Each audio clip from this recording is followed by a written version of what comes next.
Assalamualaikum warahmatullahi wabarakatuh. Selamat pagi anak-anak kelas 1 semuanya. Semoga anak-anak selalu dalam keadaan sehat dan dilindungi oleh Allah Subhanahu wa taala. Mari belajar bersama.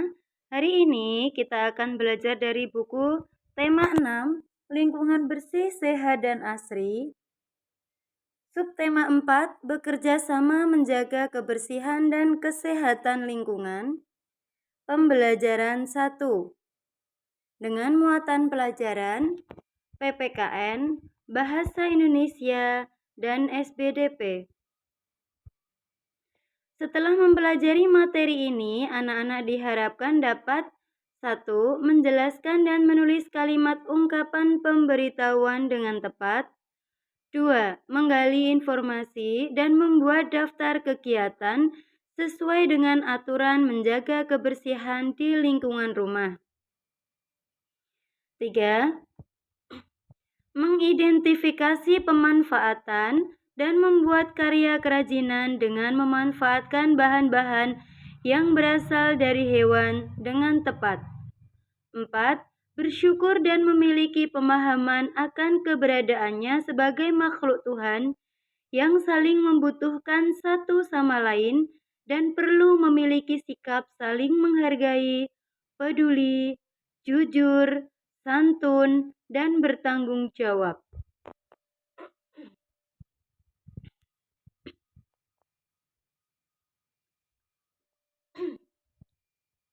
Selanjutnya, mari kita baca wacana berikut ini.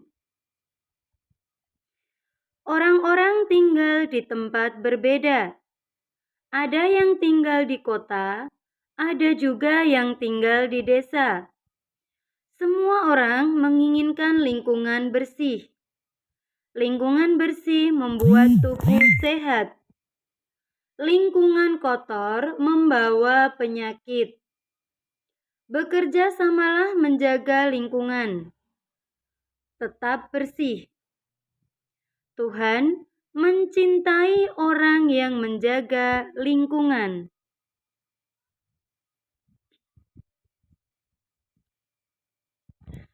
Selanjutnya, perhatikan gambar berikut ini.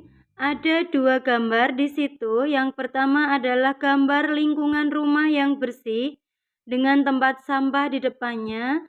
Ada banyak pohon yang rindang sehingga suasananya berbeda dengan rumah yang sebelah, di mana di situ tidak ada tempat sampah, kemudian tidak ada tanaman. Rumah itu tampak gersang. Bahkan di situ ada sampah yang berserakan.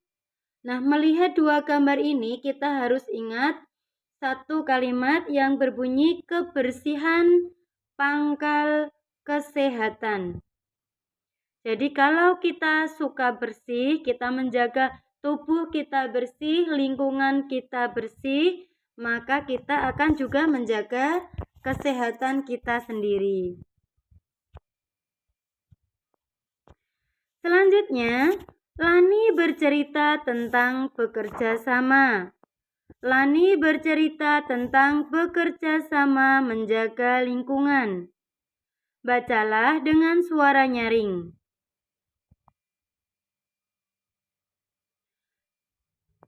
Judulnya, Bekerja Sama Menjaga Lingkungan. Siti adalah tetanggaku. Siti menanam banyak pohon di rumahnya. Siti menyapu lingkungan rumahnya setiap hari. Siti selalu membersihkan saluran air di depan rumahnya. Di halaman rumah tidak ada air tergenang. Sampah tersimpan di tempatnya dengan rapi.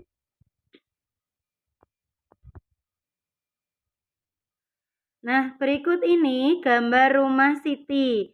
Di situ ada Siti dan Lani yang sedang menyirami tanaman. Tampak rumah Siti selain banyak tanaman juga bersih dan rapi. Keluarga Siti tetangga yang baik. Kami membersihkan saluran air bersama. Kami menyiram tanaman bersama. Kami bekerja sama menjaga lingkungan. Aku bersyukur bertetangga dengan Siti. Selanjutnya, amati teks bekerja sama menjaga lingkungan. Kemudian, jawablah pertanyaan berikut ini. Untuk anak-anak yang sekiranya belum paham, boleh dibaca lagi teks kerjasama menjaga lingkungan, baru menjawab pertanyaan. Pertanyaan pertama, tuliskan satu kalimat tentang rumah Siti. Gunakan kata-katamu sendiri. Nah, ini anak-anak jawaban Bu Guru hanya sebagai contoh. Rumah Siti bersih dan asri. Anak-anak mungkin memberikan jawaban yang lainnya setelah selesai membaca wacana tersebut. Pertanyaan yang kedua, Siti menanam banyak pohon di rumahnya. Mengapa Siti menanam banyak pohon? Kemungkinan jawabannya adalah agar lingkungan rumahnya terasa sejuk. Agar lingkungan rumahnya terasa sejuk dan segar. Mungkin seperti itu ya.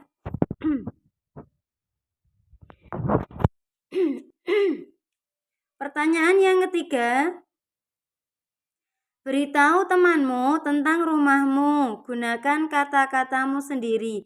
Nah, ini kalau tentang rumahnya anak-anak sendiri, mestinya anak-anak bisa menggambarkan seperti apa suasana rumahnya, kondisi rumahnya.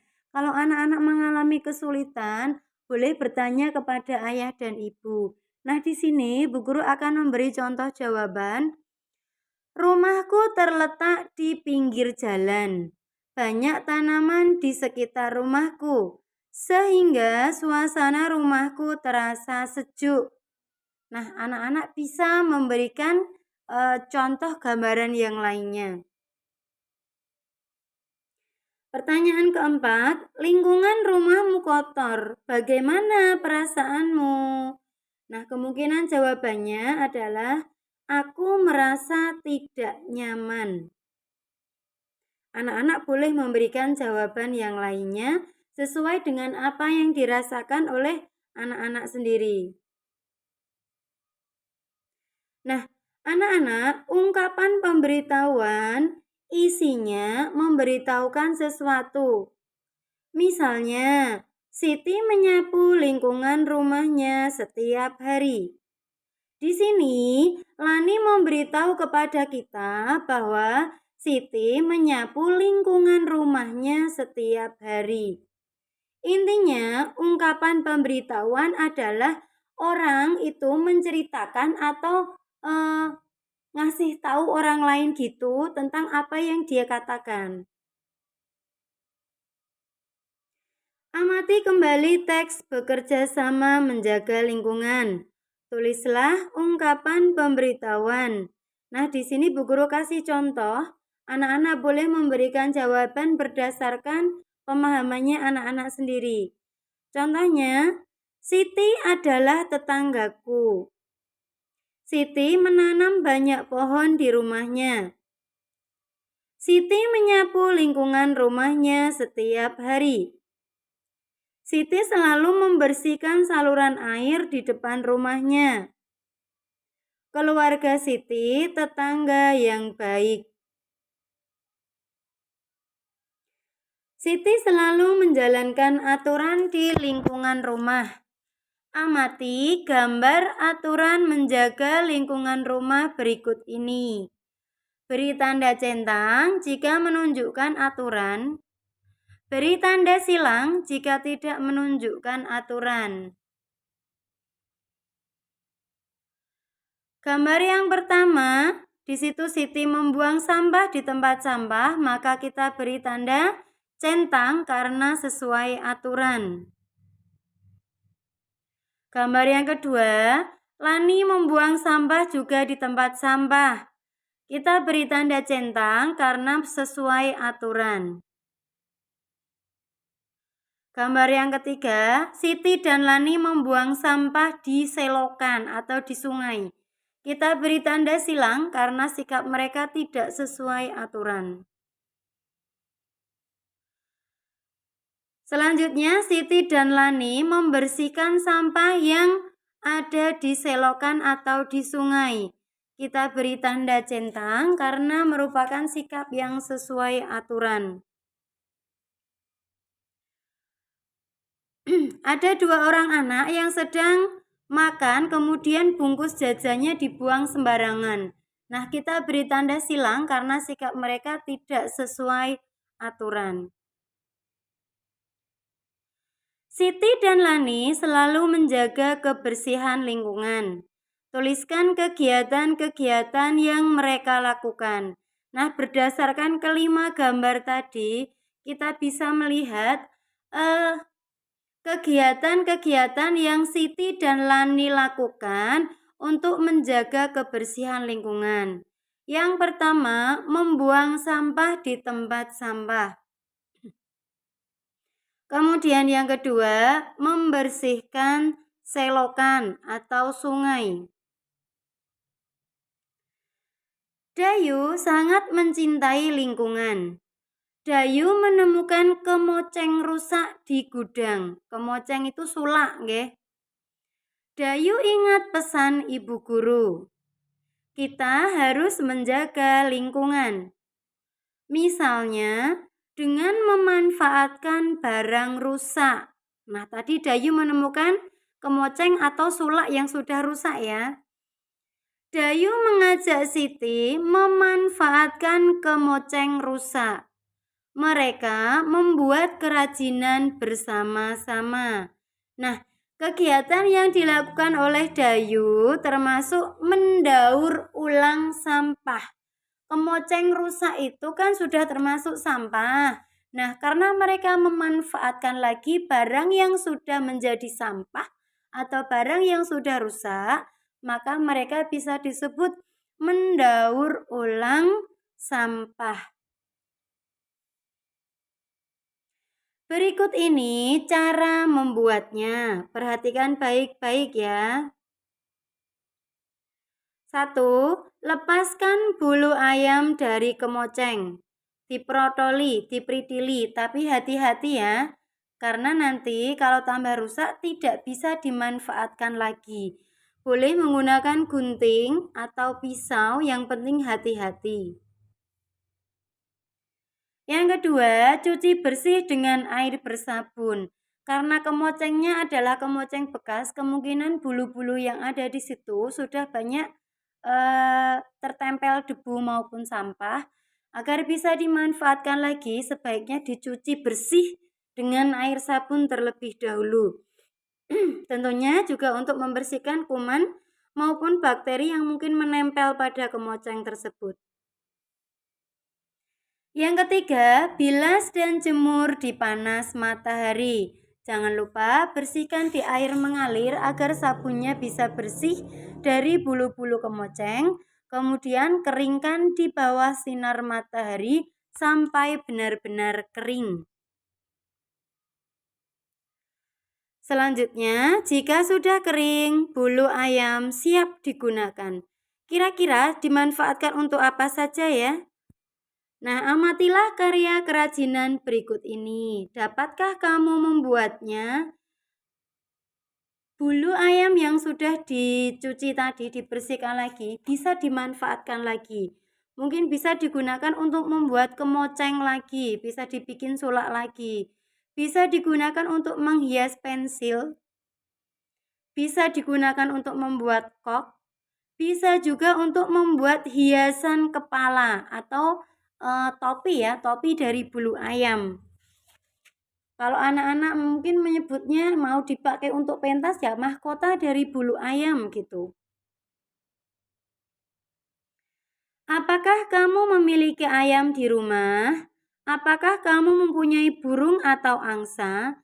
Nah, sebenarnya anak-anak tidak hanya bulu ayam, boleh pakai bulu burung, boleh pakai bulu angsa, boleh pakai bulu ini anak-anak biasanya di kalau yang tinggal di kampung ya ada ayam, bebek, mentok, burung. Nah, itu bisa dipakai ya, bisa dimanfaatkan. Tapi jangan dicabut dari hewannya langsung ya. Tunggu sampai ambil yang sudah lepas gitu loh. Kira-kira kamu lihat berserakan kan biasanya ketika mereka banyak bergerak itu nanti bulunya akan lepas. Nah, kamu ambil. Bukan langsung mencabut dari ayamnya ya. Kumpulkan bulunya yang rontok. Cucilah bulu tersebut sampai bersih. Gunakan bulu tersebut untuk berkreasi. Ingat, karena di sini syaratnya cuci sampai bersih, maka cucilah dengan menggunakan sabun. Dayu menghias pensil dengan bulu ayam. Dayu bekerja sama dengan teman-temannya. Amati langkah-langkah berikut. Nah, meskipun menyenangkan untuk bisa mengerjakan tugas sendiri, namun lebih menyenangkan ketika menyelesaikan tugas itu bareng-bareng dengan teman-teman. Jadi rombongan, berkelompok gitu, mengerjakan bareng-bareng itu lebih asik ya. Pertama, siapkan bulu ayam, pensil, lem, kain flanel atau pita, dan gunting. Nah, benda-benda ini sudah ada pada gambar. Bu Guru yakin anak-anak juga sudah mengetahui bendanya. Yang kedua, berikan lem di sekeliling pensil bagian atas. Perhatikan gambar di situ. Kita pakainya bukan lem kertas ya. Kita tidak pakai lem kertas. Kalau anak-anak kesulitan menggunakan lem kayu atau lem putih, hati-hati kalau mau pakai Alteco ya. Anak-anak bisa pakai double tip atau isolasi bolak-balik boleh. Jadi nanti pensilnya itu diblebet, apa sih namanya, diblebet, ditempel dulu dengan double tip atau isolasi bolak-balik. Nah, nanti baru ditempel dengan bulu ayamnya. Yang ketiga, tempelkan bulu ayam pada bagian yang sudah diberi lem. Tempel dengan hati-hati. Masalah penggunaannya, Bu, boleh pakai berapa? Terserah, bebas. Yang penting nanti terlihat indah. Itu kreasinya anak-anak sesuai dengan imajinasinya anak-anak sendiri. Kemudian yang keempat, tempelkan flanel atau pita agar rapi. Nah, ini untuk flanel atau kain flanel atau pita ini digunakan untuk menutupi bagian yang ditempel pada pensil tadi ya. Kan ujungnya itu lincip-lincip kan, tidak terlihat bagus. Nah, karena lancip itu tidak terlihat rapi, nanti ditutup pakai kain flanel atau pita biar yang terlihat itu yang rapinya saja, yang bulu-bulunya yang jeprak-jeprak itu saja. Selanjutnya, dengan demikian pensil sudah dihias. Anak-anak boleh menambahkan bahan lain yang mungkin tidak disebutkan oleh Bu Guru. Misalnya mungkin dikasih mata boneka. Kemudian dikasih biji-bijian juga boleh. Tapi bahan utamanya tetap bulu ayam ya. Selanjutnya, kegiatan bersama orang tua. Orang tua membiasakan siswa ikut membersihkan rumah dan lingkungan di sekitarnya. Anak-anak, kalian manja boleh tapi bodoh jangan ketika kalian tidak bisa bahkan membersihkan rumah. Bahkan ketika kalian tidak bisa membantu membersihkan rumah, membereskan rumah, itu namanya bukan manja lagi tapi bodoh. Ya, jadi jangan sampai seperti itu ya. Biasakan anak-anak membantu orang tua agar kalian juga terbiasa menjadi anak yang mandiri. Seberapa besar kasih sayang orang tua kalian, mandiri tetap sangat diperlukan agar kalian bisa menghadapi kehidupan di masyarakat itu tidak selalu bergantung kepada orang tua. Selanjutnya, untuk penilaian pengetahuan, mengenal ungkapan pemberitahuan. Yang kedua, menyebutkan 5 bahan dari hewan yang dapat digunakan untuk berkreasi. Kemudian yang ketiga, menyebutkan kegiatan menjaga kebersihan lingkungan.